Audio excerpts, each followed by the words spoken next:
My name is Amanda Vienot. I am the CEO and founder of Millogistics, and Millogistics is a talent consulting firm that specializes in helping companies recruit, hire, retain, and engage members of the military community, whether those are service members who are transitioning out of the military, veterans who have been out of the military, or military spouses.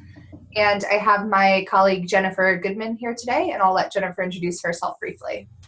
Hi, I'm Jennifer Goodman. I'm the Director of Programs and Operations for Millogistics. I'm also a military spouse. I wear many hats within the organization, but my area of expertise is understanding and intimately knowing the different programs on within the military sector and being able to connect companies with organizations that can connect them to the members of the military community. Wonderful, thank you. So today I'm going to share my screen with you all.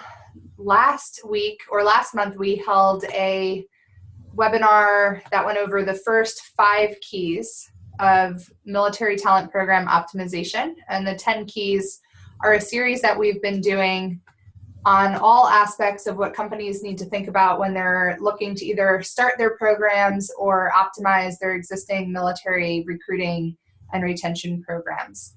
And what we found is that we like to keep this short and sweet, and getting through 5 of these great pieces of information is quite tight when you try to squeeze it into 30 minutes. So we went ahead and are now going to do our webinars that are 30 minutes to just the 2 keys at a time. So key 6 and key 7, we will review today, and then next time we will get to the remaining keys. And based on today, let's see how it goes. We'll try to fit the last 3 keys, 8, 9, and 10 in the next session. And if we don't get to key 10 for whatever reason, then we'll host another one of these 30-minute sessions. So without further ado, I would like to just quickly review what we learned last time.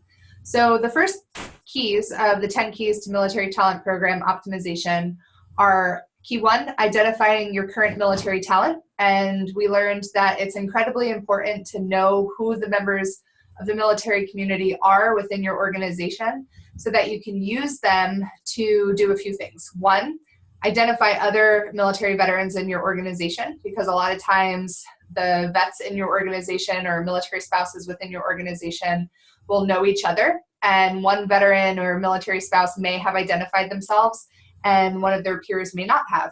So when you start beginning to understand who the vets are in your organization, they may naturally just say, oh, did you know, John Smith is a veteran, or Sally's a vet.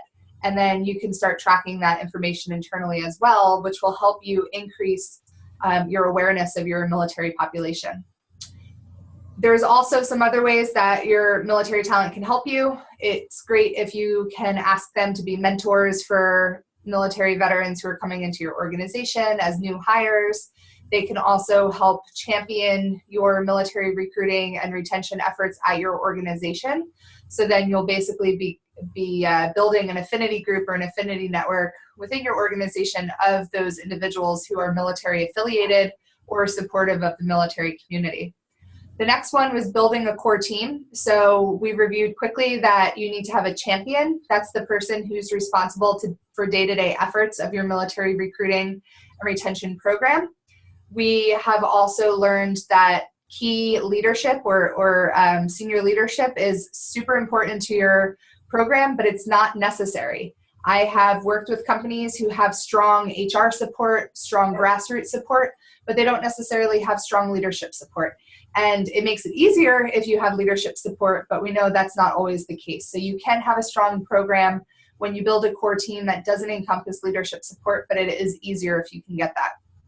The next thing is assessing your current military recruiting and retention efforts. This one's super easy. In order to track where you're going, you need to know where you're coming from. So you should look at all aspects of your recruiting strategy, your sourcing strategy, what you're currently doing during your interview process, or why are certain managers asking certain questions about the military individuals that they're interviewing when they maybe shouldn't be. So you should look at just establishing where you are currently and then where you want to go. And it's easier to build a plan if you know where you are and where you want to go. The next one is building a business case for military talent. So if you're going to go to your leadership and ask for their support, they're going to want to know why. And it's great if you can have some key facts and figures that will help build your business case so that you have a 10-page document that outlines everything relating to what you're asking for, and then it helps show in hard facts and figures the why. So that's the business case. And then finally, after you do those 4 key steps, you should identify and prioritize your talent needs. And we learned that it's easier to pluck at the low-hanging fruit first. And what I mean by that is start small and start fast. So you should think about which jobs in your organization are super important to your bottom line right now. And then out of those jobs, which make the most sense for veterans and military spouses to move into. The best way to figure that out is looking at past performance.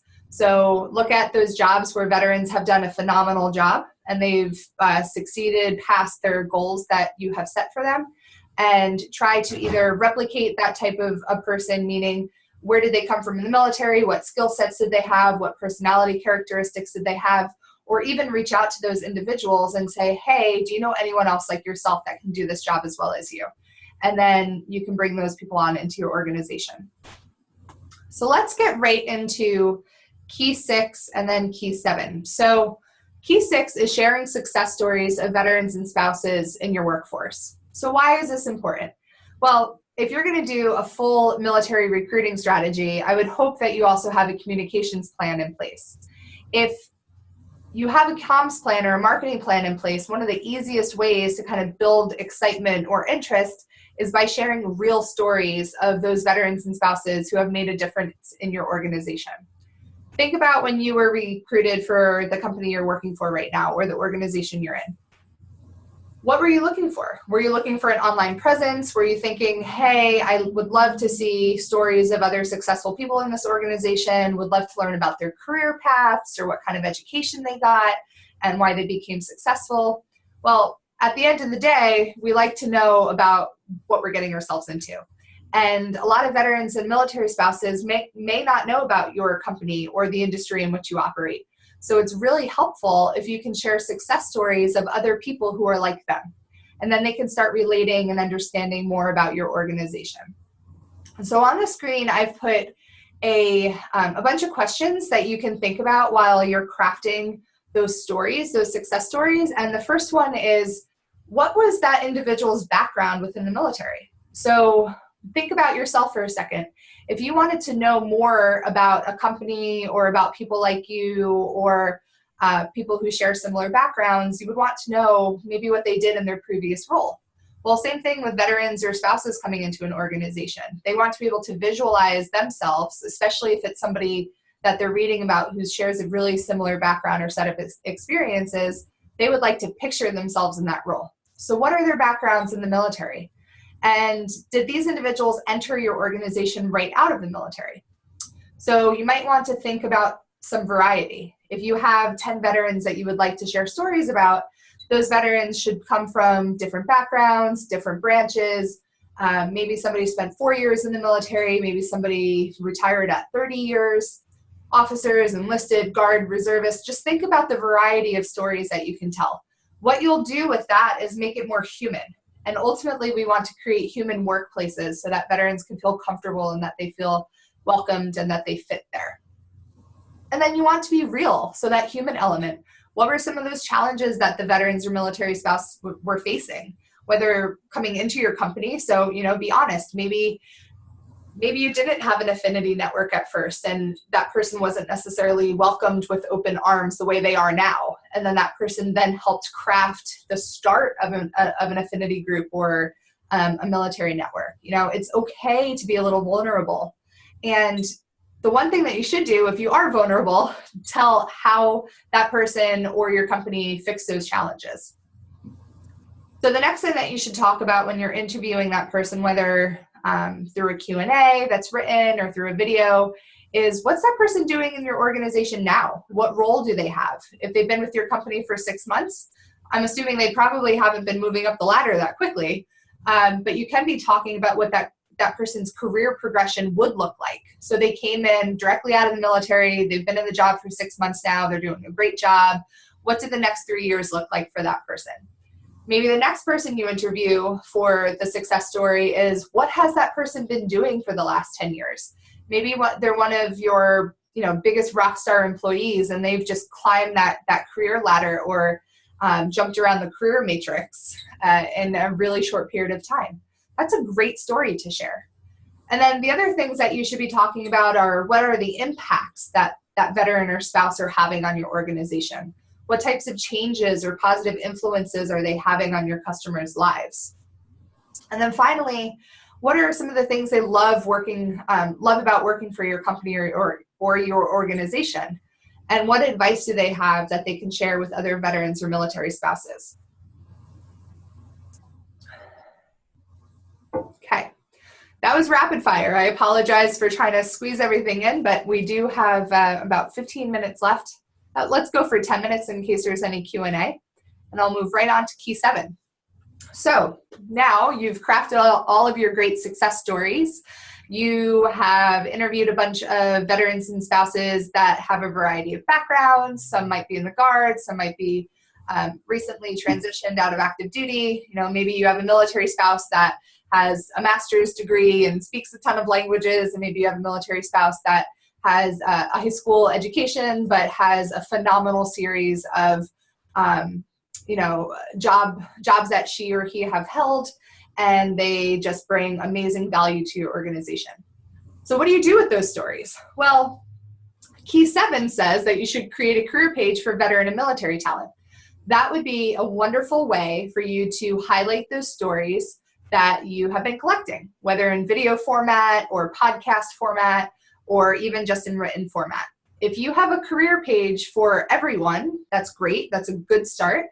But it's really awesome if you can create a portal and or a page that's specific to the military community. Let me show you a couple of examples of the websites or the career pages that we have found are just phenomenal resources from the perspective of information sharing, but also storytelling. One of the best things that you could do is highlight all of the great programs and service opportunities that individuals have within your workforce that are military veterans or military spouses. And you can see here on the Walmart careers page that they are highlighting everything that they do that in some way, shape, or form touches the military community. So if you clicked on any of these images, it takes you to some of the stories about the Team Red, White, and Blue activities that they do, some of the Wreaths Across America activities that they do, the Red, White, and Blue activities like the Run Across America. And then it goes into the career, some of the career opportunities that there are available within Walmart. And what this actually does is a great thing. So it tells you, the onlooker or the reader, that there's so much more to Walmart than retail jobs. There's jobs in logistics, there's jobs in technology, there's programs for students, there's corporate jobs, and then there are the retail jobs. So it tells people more about what there is to Walmart other than just your typical cashier or your retail floor individuals. The other great thing that Walmart does here is that they have a timeline for transition, and it allows your service members who are looking at your page or spouses who are looking at your page to click on it, and then it takes you to information about what you need to be doing within the next series of months. So I clicked on 18 months here, and it says that you should start thinking about your transition plan, and tells individuals about the TAP programs and then how they can make the best choice for them based on what branch that they're in. So these are just some ideas of what you could maybe do with your career page, but likely if you're on this webinar, you're just starting out or you're trying to figure out, what's the next best step. So Walmart has a really advanced career page, and I would love to see all of our clients get to that stage, but the reality of the situation is that you should just really think about sharing those stories and job opportunities, and then you can grow out your program. So let me click on one of the other web pages that would be good for you to think about. Jennifer, it looks like we might actually be having some trouble. Some people might be having trouble getting in. Let me forward you an email really quick. Okay. If you can just shoot her an email with the link, that would be great. Okay, so on the screen, you will see that there's a video, and if I played this video, it goes into a gentleman's story about his time in the service and what he does at Verizon. Be a part of an organization that is there for the community when they need it. So I'm not going to play the whole thing, but you can see it's a very well-produced video, and it goes into what this gentleman's background was in the military and now what he's doing as a systems engineer within Verizon. So that's a video version of those stories that we're talking about. And I believe it's Amazon that has the written stories. So did you say something, Jennifer? Yeah. Okay. So Amazon has this great spot on their website for warriors called Amazon Warriors. And if you click on these different buttons on the website, they take you to the different written overviews of these individuals. So you can see a little bit about Travis's background. He is now a security intelligence manager out of the Phoenix area in Arizona for Amazon. And he gives information about who he was in the military and how he separated in 2011, but then he was in the National Guard. So it tells you all about this person as an individual before he even got to Amazon. And now it tells more about his story, and you can see here in question and answer format. So they chose the Q&A format similar to the one that I outlined on the slide earlier. It gives information about what the journey was like when he was moving up the career ladder from area manager within Amazon to his current role, and some of that advice that I had spoken about in terms of asking like what that person would share with other service members or spouses. And here he's saying that it's expectation management. So, you know, have a plan, get ready to jump, and then you really should think about what your ultimate goal is as a professional, but also personally as well. So these are just some examples. I have them all on the screen, which I'm going to be switching back to in a second. So Key 7 on the screen right now has all of the career pages for the ones that I was highlighting: Walmart, PwC, Verizon, Amazon, Union Pacific Railroad, and USAA. These all have top of the line websites for their veterans career pages. And what I would recommend is for you to go into these sites, poke around, see what you like, see what you don't like, take some ideas back and say, hey, IT team or website team, how can we make this happen? So let me quickly switch back to Key 6. So how do you craft your success stories of the veterans and spouses in your workforce using those questions? And then how do you take those success stories, create a career page, and share that information out to the overall military and veteran community? So I just spoke a ton in about 20 minutes. So I'm going to stop sharing the screen. I'm going to open it up to Q&A. And if you guys have any questions, that would be phenomenal. So let's stop sharing. Hey, Amanda, it's Brandon. Hey, Brandon. Hey, so hopefully it's not too loud where I'm at right now. Can't have it on video with all the activity going on behind me, but I had a question about how to go about producing these videos and things like that. Production in terms of, you know, your videos, your podcasts, and the length that something like that would be a recommendation on. Sure. So I've seen full-scale production crews at some of our client organizations, and let's be honest, most people don't have that budget. So unless you are the Verizons of the world that have $100,000 plus production budget just for interviewing veterans within your organization, it might not be that easy.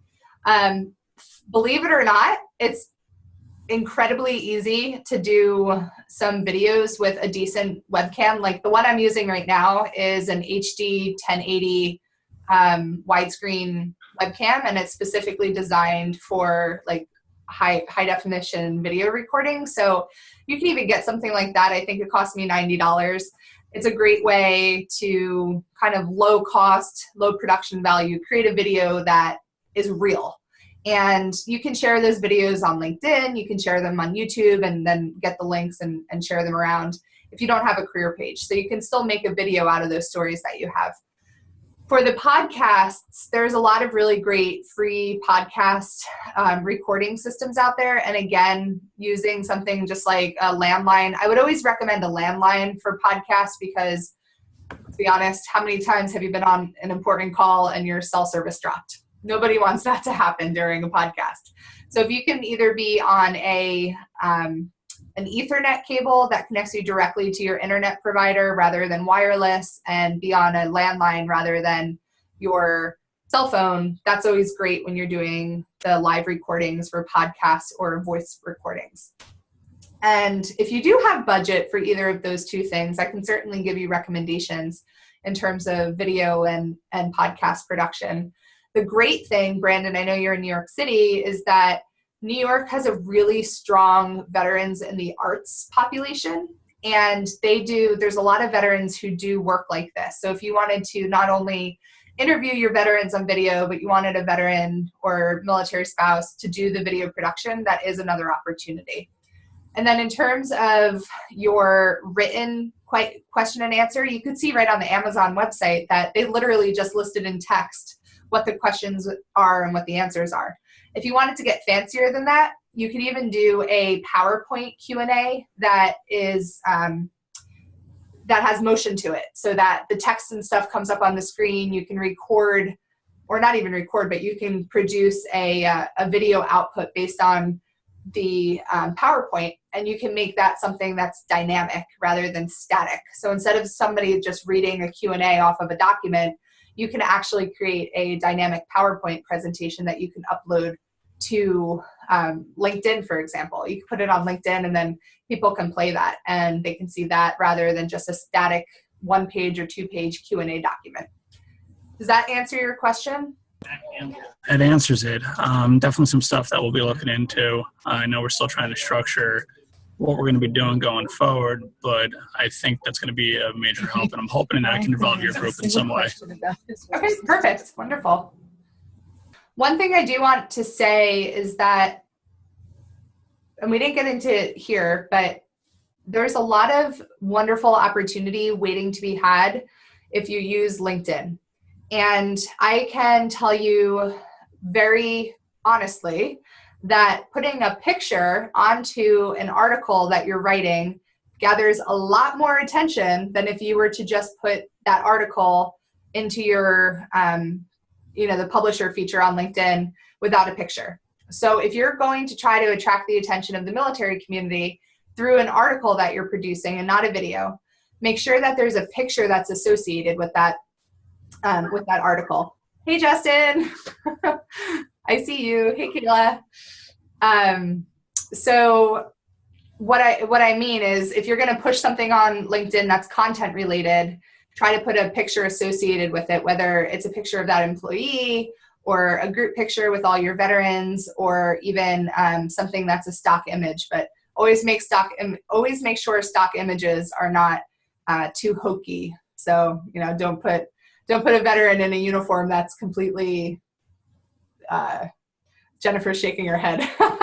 That's completely outside of the norm of what you would actually expect to see in the military. So that's going to wrap up our session for today. When's the next webinar, Jennifer? For 5/25? May 25th. So May 25th, we have another webinar for Key 8, 9, and 10. And it's just like this. It will be live, and we will host that at 4 p.m. Eastern, again through Zoom. So I hope you guys like this format. I personally like to be able to see everyone and have dialogue. So I think it's a little more engaging than just a static webinar on WebEx or something like that. So have a great afternoon, everyone, and we'll see you on May 25th. Bye, everybody. Bye.